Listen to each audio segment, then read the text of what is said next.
Hindi pa tapos ang taon pero nalagpasan na ng Philippine Economic Zone Authority ang 200 billion peso investment approval target nito ngayong 2024. Nagbabalik si Sujin Kim.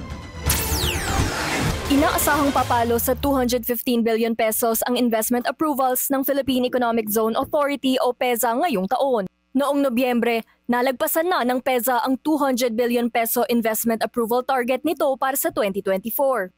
At bukas, madaragdagan pa yan ng 13 billion pesos. Towards October, we were still negative, but suddenly November, we were able to breach already our year-end target of 200 billion.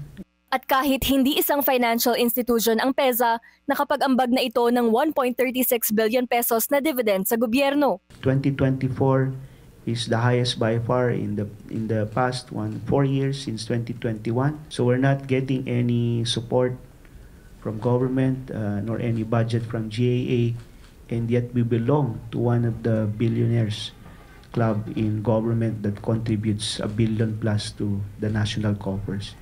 Ang manufacturing sector ay nag-ambag ng 21.5% sa pagtaas ng investments, habang ang mga eco-zone ang bumubuo ng mahigit 50% ng kabuuang pledges. We're seeing increasing confidence by foreign investors. We're inching up from, we were the laggard 6 among ASEAN 6 for many years until last year or this year.